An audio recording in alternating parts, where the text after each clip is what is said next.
Halo, perkenalkan nama saya Lalu Yodi Anggara dari BP2JK wilayah Jawa Timur. Dan sekarang saya akan memaparkan tugas layanan dan juga refleksi diri sebagai CPNS pengelola pengadaan barang atau jasa.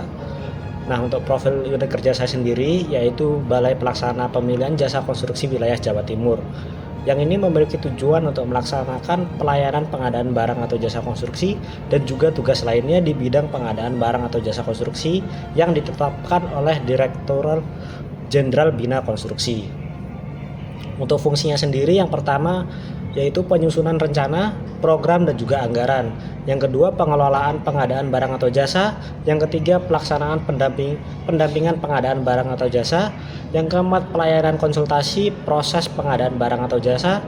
Yang kelima, pengelolaan risiko pengadaan barang dan jasa. Dan yang terakhir adalah pelaksanaan urusan tata usaha dan juga rumah tangga balai. Untuk struktur organisasinya sendiri itu adalah yang pertama, Kepala Balai BP2JK Jawa Timur itu sendiri yaitu Bapak Husnan Tajri. Selanjutnya ada Kasubag Umum dan Tata Usahanya oleh Bu Ode Siti Andini Ladamai. Selanjutnya ada bawahnya itu adalah staf umum dan juga tata usaha. Untuk organisasi lainnya yang di bawahnya itu adalah ada tim peneliti, tim pelaksana, dan juga pokja pemilihan. Dari saya sendiri sebagai CPNS pengelola pengadaan barang dan jasa sebagai tim pelaksana.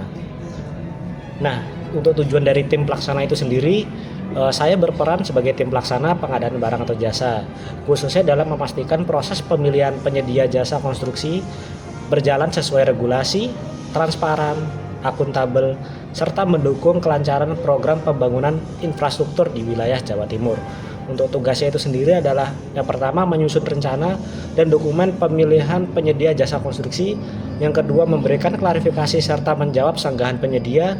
Selanjutnya ada melakukan evaluasi administrasi, teknis, dan juga harga penawaran. Selanjutnya ada menyusun berita acara hasil pemilihan dan merekomendasikan pemenang. Selanjutnya ada melaksanakan proses lelang melalui sistem SPSE. Selanjutnya ada berkoordinasi dengan PPK dan pihak terkait untuk kelancaran pengadaan. Selanjutnya ada menjaga prinsip transparansi, akuntabilitas, efisiensi, dan juga keadilan. Dan yang terakhir adalah mendokumentasikannya seluruh proses pengadaan untuk laporan dan juga audit. Untuk layanan yang diberikan, yang pertama itu fasilitas proses lelang jasa konstruksi melalui sistem e-procurement. Selanjutnya ada penyusunan dan verifikasi dokumen pemilihan penyedia. Selanjutnya ada memberikan layanan konsultasi teknis kepada penyedia terkait persyaratan administrasi dan juga teknis pengadaan. Selanjutnya ada menjaga integritas dan keterbukaan informasi selama proses pengadaan. Untuk standar layanan yang pertama itu proses pengadaan tepat waktu sesuai jadwal. Selanjutnya ada kepatuhan terhadap peraturan undang-undangan termasuk Perpres pengadaan barang dan jasa. Selanjutnya ada transparansi dan akuntabilitas dalam setiap tahapan pengadaannya.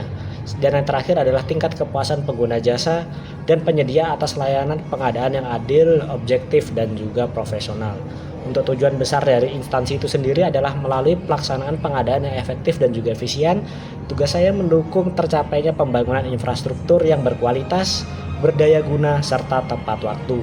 Hal ini sejalan dengan tujuan besar BP2JK untuk memperkuat tata kelola pengadaan, mendukung percepatan pembangunan, dan meningkatkan kepercayaan publik terhadap instansi pemerintah. Untuk ciri Smart ASN yang sudah saya jalankan, yang pertama itu kompeten dengan terus mempelajari regulasi terbaru pengadaan barang dan jasa.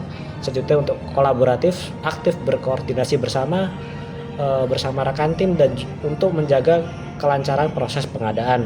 Dan yang terakhir yaitu adaptif menyesuaikan diri dengan perkembangan teknologi dan perubahan regulasi yang dinamis. Untuk hal yang masih bisa saya tingkatkan, yang pertama penguasaan teknologi digital perlu diperluas agar saya tidak hanya sekedar mampu menggunakan sistemnya, tetapi juga dapat memanfaatkan fitur-fitur lanjutan untuk efisiensi kerja.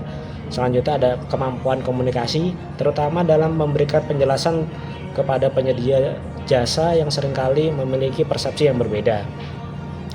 Terus untuk langkah sederhana untuk meningkatkan layanan saya, yang pertama membiasakan diri untuk evaluasi mandiri setelah setiap proses pengadaan guna mengidentifikasi kekurangan dan memperbaiki di kegiatan berikutnya.